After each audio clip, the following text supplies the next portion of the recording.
Hello everyone, स्वागत है आप सबका एक बार फिर आपके अपने चैनल नॉलेज विंग्स क्लासेस पर। और मैं सुनील कुमार लेकर आया हूं अपनी सेकंड वीडियो का सेकंड पार्ट। जी हां, मैंने लास्ट वीडियो में आपको जो कराया था वो डाइजेस्टिव सिस्टम यानी पाचन तंत्र का सचित्र वर्णन, एक क्वेश्चन बहुत इंपॉर्टेंट है उसके बारे में बताया था। वो मैंने डायग्रामेटिकली यानी हम कह सकते हैं एक चार्ट के अकॉर्डिंग हमने उसको समझ लिया था।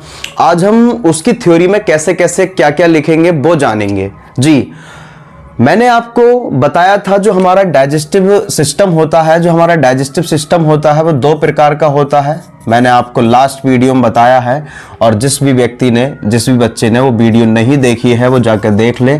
तो डाइजेस्टिव सिस्टम मैंने आपको बताया था दो प्रकार से होता है, दो भागों में बांट दिया गया है इसको। एक एलिमेंट्री कैनाल जिसे आहार नाल कहा गया और दूसरा मैंने बोला डाइजेस्टिव ग्लैंड्स। एक आहार नाल और एक डाइजेस्टिव ग्लैंड जिसे कहते हैं पाचक ग्रंथियां।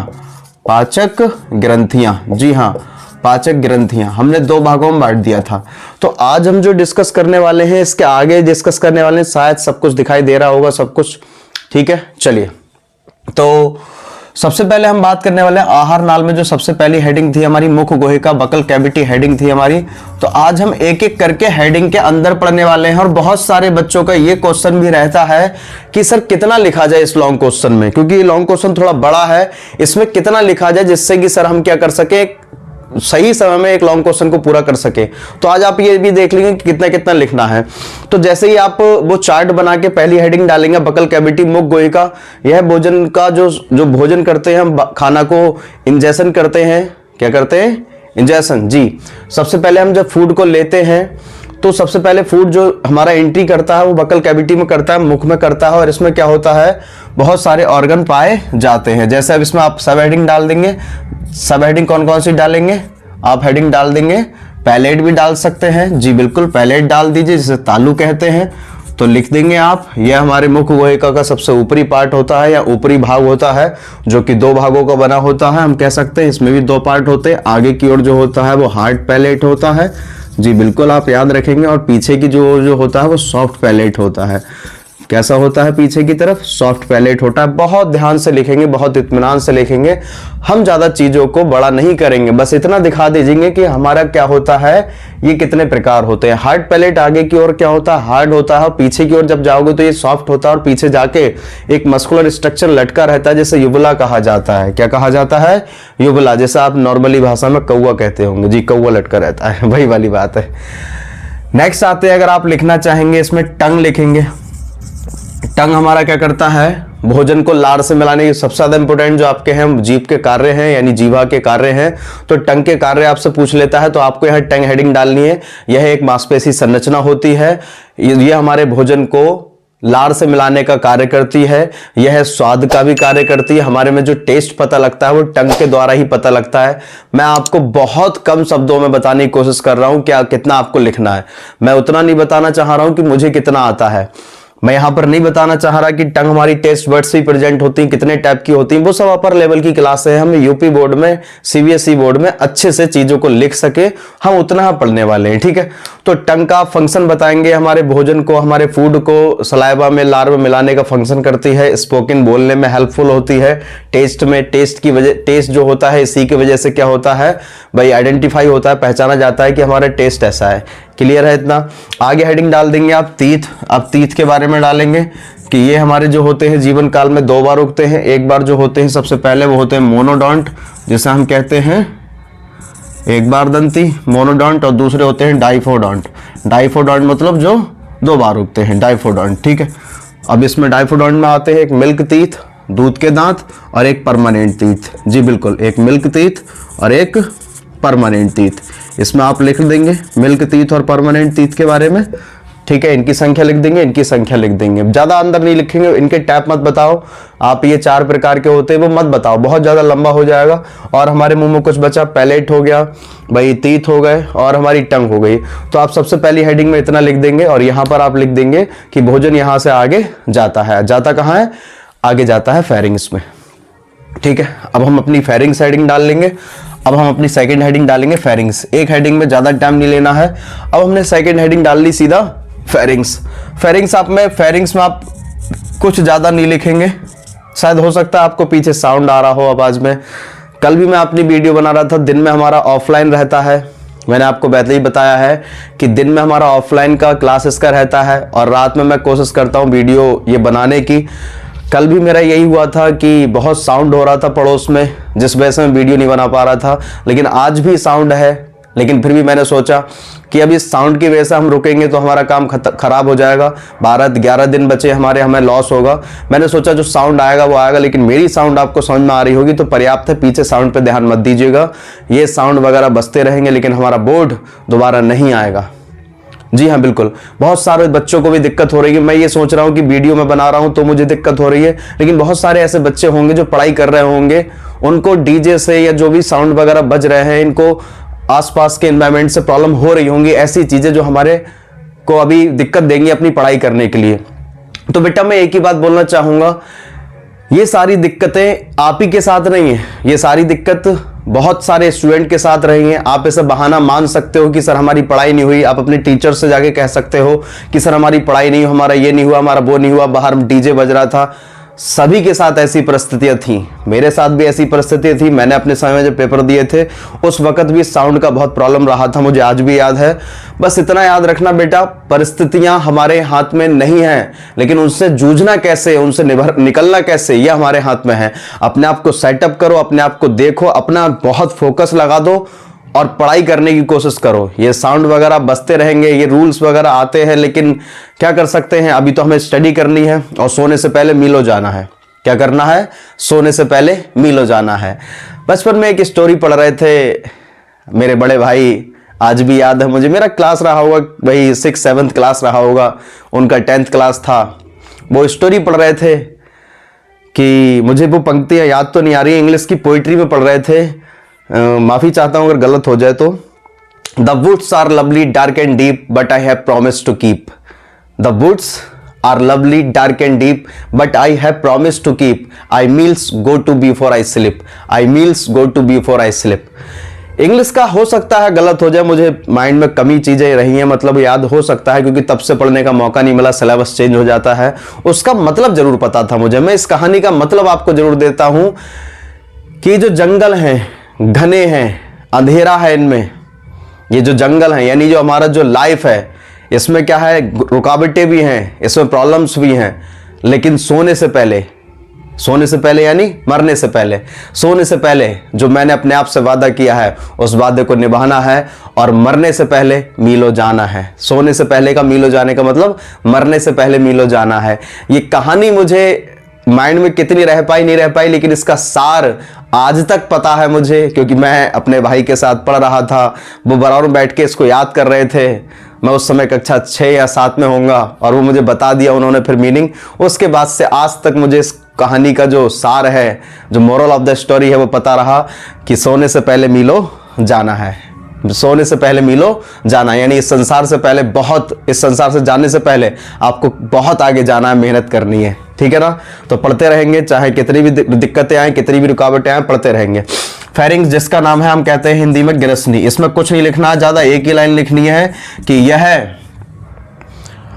भोजन व वायु का एक कॉमन पैसेज है, या हम कह सकते हैं यह फूड और वायु एयर के लिए क्या है, सामान्य रास्ता होता है। यहीं से होकर वायु जाती है और यहीं से होकर आपका भोजन जाता है, फिर सीधे भोजन आता है आपका ईसोफेगस में, जैसा हम कहते हैं ग्रास नली। जी हाँ भैया, अब आपको इसकी लेंथ लिखनी है, यह इतने इतने सेंटीमीटर की होती है। यह एक पाइप लाइक स्ट्रक्चर होता है, इसीलिए इसे, यह एक नली नुमा संरचना होती है, इसीलिए इसे फूड पाइप के नाम से जाना जाता है। बात समझ में आ रही है, फूड पाइप के नाम से जाना जाता है। इसमें म्यूकोसल एपिथेलियम कह सकते हैं, इसके ऊपर जो लेयर प्रेजेंट होती है, जैसे ये हमारी क्या हो गई, ये हमारी नली है जिसमें भोजन आगे जा रहा है, लेकिन इसकी लेयर पे क्या पाई जाती है, म्यूकोसल एपिथेलियम पाई जाती है इंटरनल लेयर पे, जिससे भोजन क्या होता है, जिससे म्यूकस रिलीज होता है और भोजन इससे क्या हो जाता है, फिसलकर सीधा गिरता है कहां पर, स्टमक में। कहां गिरेगा, स्टमक में गिरेगा। चलिए आगे देखते हैं हम स्टमक हेडिंग। बहुत छोटा छोटा, जैसे ज्यादा नहीं हमको ज्यादा लिखना होता, ज्यादा लिखने से नंबर नहीं मिलते हैं, सिलेक्टेड लिखना है और अच्छा लिखना है, नंबर तभी मिल जाएंगे। कॉपी भरने से कोई मतलब नहीं होता, अच्छा अगर लिखा होगा, जितना पूछा गया उतना लिखा होगा, तब भी नंबर पूरे मिल जाएंगे।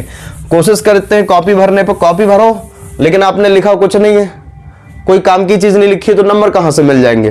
काम की चीज लिखो, नंबर मिलेंगे, 100% मिलेंगे। ठीक है, अब आते हैं हम स्टमक पे। स्टमक आप देखते होंगे, जैसे ये हमारे फूड पाइप हो गया और स्टमक हमारा इस तरीके से ये स्ट्रक्चर होता है स्टमक। बहुत ध्यान समझने की कोशिश करना, डायग्रामेटिकली समझ रहे हैं। यहां से फूड जब आगे आता है तो एक स्फिंक्टर पाया जाता है, इसको हम क्या कहते हैं? ईसोफेरिंजियल स्फिंक्टर कहते हैं। फेरिंजियल स्फिंक्टर भी कहते हैं। रनिंग हैंड पे बहुत ध्यान समझेंगे। तो इसमें हमारा क्या होता है, ये हमारी ईसोफेगस और ये स्टमक है और ये यहाँ पर एक भाई दरवाजा डोर लाइक स्ट्रक्चर होते हैं जिसे हम कहते हैं ईसोफेरिंजियल स्फिंक्टर।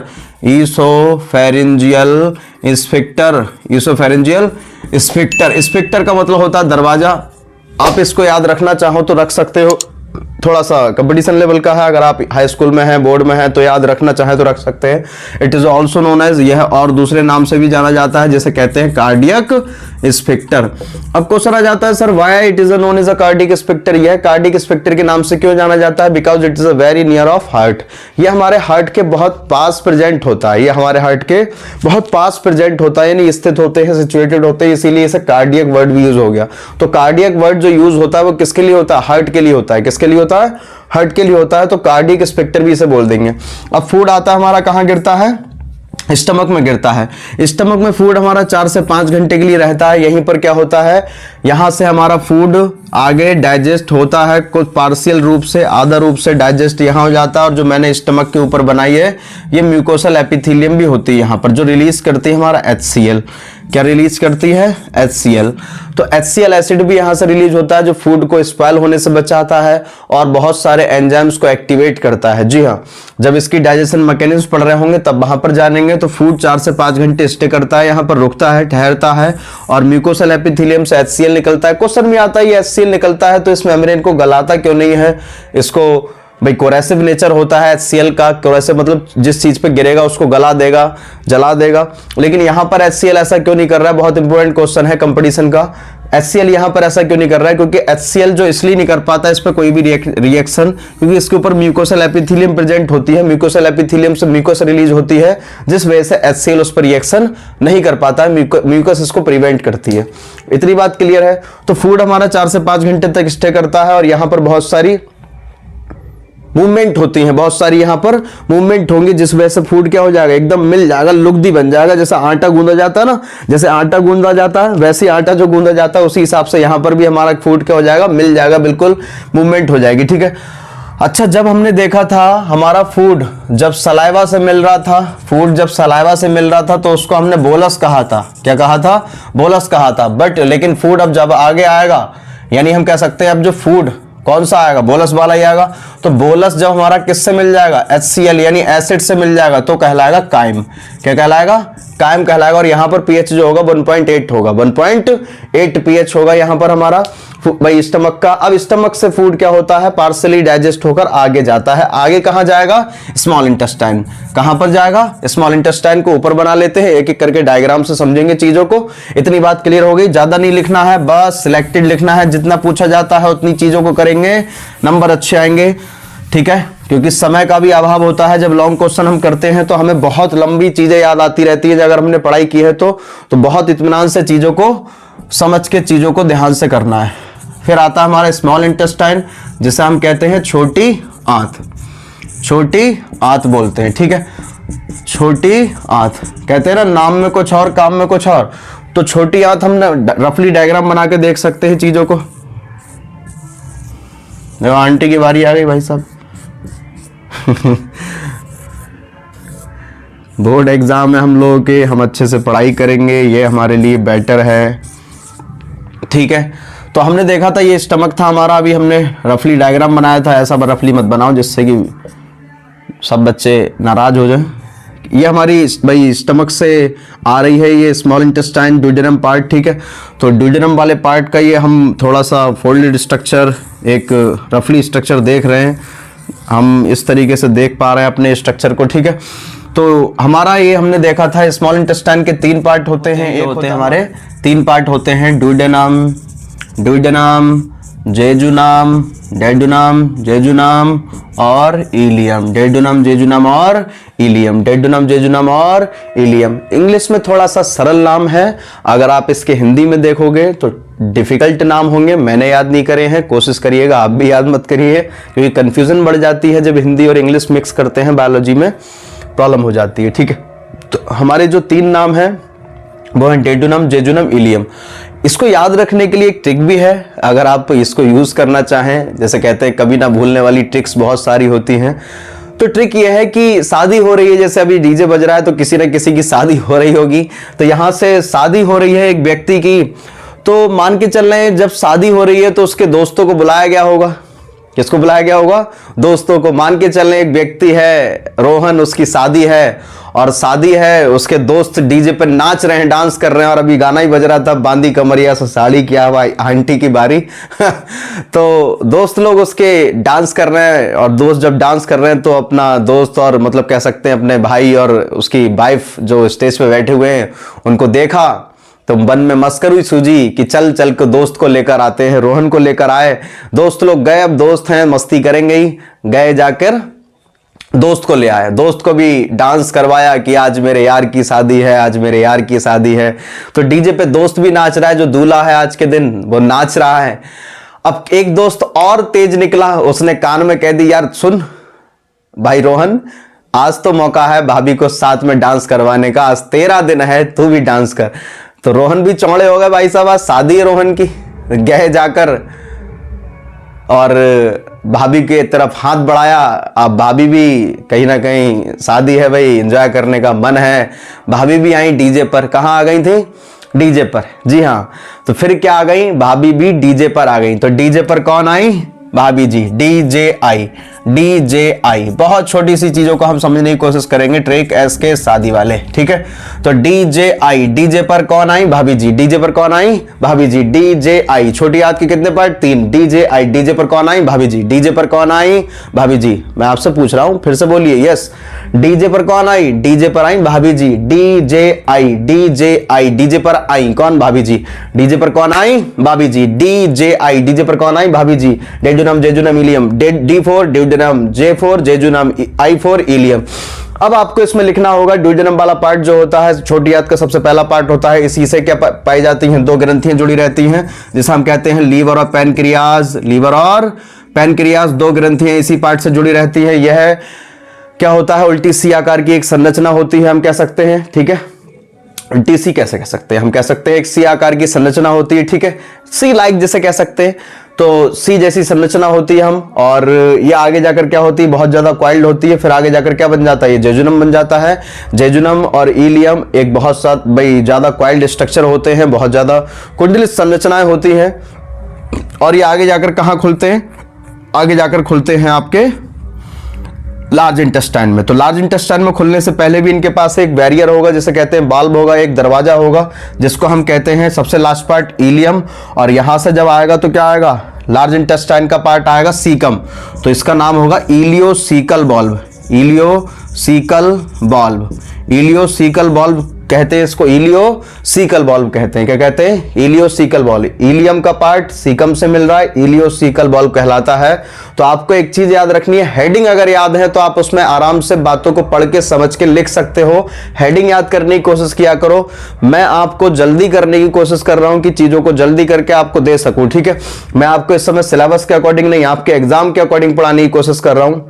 अब यहां से क्या होता है भाई, जेजुनम और इलियम से चीजें एब्जॉर्ब होना शुरू हो जाती हैं। मोस्टली जो एब्जॉर्प्शन होता है वो यहीं पे होता है, वो अलग टॉपिक में पढ़ेंगे हम कि एब्जॉर्प्शन क्या होता है, ठीक है। तो यहीं से क्या हो जाता है? चीजों का एब्जॉर्प्शन, अवशोषण हो जाता है। जो काम की चीजें होती हैं वो अवशोषित हो जाती हैं, और जो बेकार चीजें हमारे लिए बेस्ट प्रोडक्ट हैं और वाटर है वो आगे जाता है कहां पर? लार्ज इंटेस्टाइन में। तो लार्ज इंटेस्टाइन को आगे पढ़ लेते हैं हम।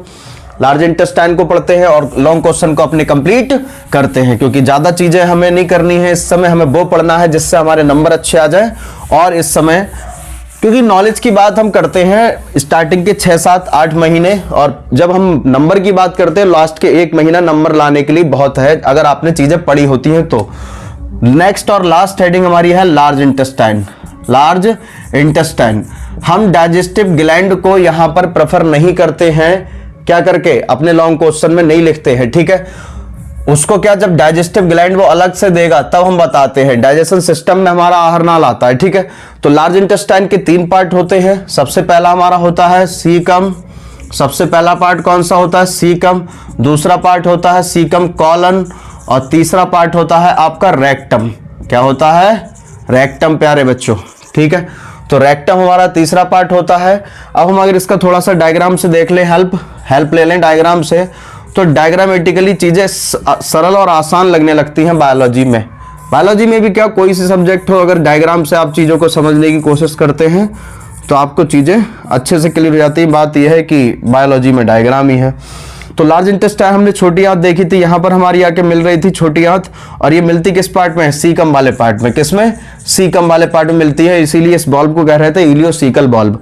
इसी से एक रहती है हमारी एक वेस्टिजियल ऑर्गन है, अवशेषी अंग है, जो हमारे पूर्वजों में, हमारे एंसेस्टर्स में क्या था, कार्यरत था। आज हमारे में कार्यरत नहीं है, बस आज हमारे पाया जाता है, जिसे वर्मीफॉर्म अपेंडिक्स कहा जाता है, कृमि रूप परिशेषिका। और जो 20 क्वेश्चन आपके आएंगे, मुझे लगता है उसमें से एक क्वेश्चन ही आपका रखा मिलेगा। जो 20 क्वेश्चन ऑप्शन आने वाले हैं साइंस में, उसमें बायोलॉजी में एक क्वेश्चन रखा मिलेगा, मुझे ऐसा लगता है, जिसका नाम है कि वर्मीफॉर्म अपेंडिक्स किसका पार्ट है। जी हाँ, कृमि रूप परिशेषिका किसका पार्ट है, ये पूछा जाएगा। ऑप्शन दे रखा हुआ, छोटी आंत का, बड़ी आंत का भाई, और हम कह सकते हैं छोटी आंत का, बड़ी आंत का, और वो रेस्पिरेशन का कोई ऑर्गन डाल देगा, ठीक है। और हम कह सकते हैं इनमें से कोई नहीं। तो हमारा दूसरा ऑप्शन होगा बड़ी आंत का। वर्मीफॉर्म अपेंडिक्स किसका पार्ट है, बड़ी आंत का। वर्मीफॉर्म अपेंडिक्स मतलब कृमि रूप परिशेषिका। क्लियर है। आगे जाके हमारा सीकम वो जो हो जाता है, सीकम से ऊपर चीजें होती है कॉलन, और कॉलन हमारा 3 टाइप से होता है। एक होता है असेंडिंग कॉलन, क्या होता है, असेंडिंग कॉलन। एक होता है हमारा असेंडिंग कॉलन, हमारा एक होता है असेंडिंग कॉलन, और दूसरा होता है हमारा ट्रांसवर्स कॉलन, ट्रांसवर्स कॉलन। सुन रहे हैं आप, मेरी आवाज से लिख लीजिएगा, चीजें हो सकता है स्पेलिंग आपको समझ में ना आ रही हो दूर से, ठीक है। तीसरा होता है हमारा डिसेंडिंग कॉलन, डिसेंडिंग कॉलन। बात समझ में आ रही है। अब असेंडिंग कॉलन मतलब यहां से फूड आगे चढ़ता है, और ट्रांसफर मतलब ये हमारा पड़ा, ये हो गया हमारा असेंडिंग कॉलन, ये ट्रांसवर्स कॉलन, और नीचे जब आता है तो डिसेंडिंग कॉलन। बचपन में आपने पढ़ा होगा ascending order, descending order. Ascending मतलब जब नीचे से ऊपर जाते हैं, यानी हम कह सकते हैं 1 2 3 4 5 लिखते हैं, 1 2 3 4 लिखते हैं तो असेंडिंग ऑर्डर, 100 99 98 लिखते हैं तो डिसेंडिंग ऑर्डर। तो भाई इसमें ऊपर जा रहा है फूड तो असेंडिंग कॉलन, यहां पर पड़ा है तो ट्रांसफर कॉलन, और नीचे जा रहा है तो डिसेंडिंग कॉलन। इसमें से हम काम की चीजें, वाटर मोस्टली सबसे ज्यादा जो एब्जॉर्ब होता है वो वाटर होता है, ड्रग्स होती है, ठीक है। हमारी केस कहां पर, लार्ज इंटेस्टाइन में। और जो फीसेस मटेरियल होते हैं वो हमारे आगे कहां इकट्ठे हो जाते हैं, वो जाते हैं हमारे रेक्टम में। कहां पर, रेक्टम में। और समय पर हम क्या कर देते हैं, इसे बॉडी से आउट ऑफ कर देते हैं। किसकी हेल्प से, एनएस की हेल्प से इसे बॉडी से आउट ऑफ कर देते हैं। हम इसे बॉडी से भाई अपने फीसेस मटेरियल यानी वेस्ट प्रोडक्ट को हम अपनी बॉडी से आउट ऑफ कर देते हैं समय समय पर। तो ये हमारा लॉन्ग क्वेश्चन है, मोस्ट इंपोर्टेंट क्वेश्चन है। आप लोग इतना याद रखिए कि चीजों को अपने तरीके से तैयार कर रही है। और बहुत सारे बच्चे अलग अलग तरीके से क्वेश्चंस कर रहे हैं, बहुत अच्छा लग रहा है क्वेश्चन कर रहे हैं वो। तो सभी के आंसर बहुत जल्दी आपको मिल जाएंगे। बहुत बच्चे हैं जो अलग अलग क्वेश्चन कर रहे हैं कि हमारा ये टॉपिक दीजिए, हमारा ये टॉपिक दीजिए। तो कल बहुत सारे बच्चों के टॉपिक क्लियर करूंगा मैं। आज वैसे भी हमारे 11:30 बच्चों के 11:15 होने वाले हैं, ठीक है। अब वीडियो अपलोड भी करनी है मुझे। और बस कोशिश ये कीजिएगा बेटा, ज्यादा से ज्यादा कोशिश कीजिए अपने आप को पढ़ाई करने की और अपने को फोकस रखने की, ठीक है। आपको वीडियो अच्छी लगी हो तो लाइक कीजिएगा, शेयर कीजिएगा अपने दोस्तों को। और अगर चाहते हैं ऐसे ही आपको वीडियो मिलती रहे तो चैनल को सब्सक्राइब करना बिल्कुल ना भूलें, क्योंकि सबसे पहला नोटिफिकेशन आप तक पहुंचेगा तभी जब आप चैनल को सब्सक्राइब कर लेंगे, ठीक है। अच्छे से पढ़ाई करिए, घर पे रहिए, स्वस्थ रहिए। थैंक यू सो मच, जय हिंद। मिलते हैं नेक्स्ट वीडियो में।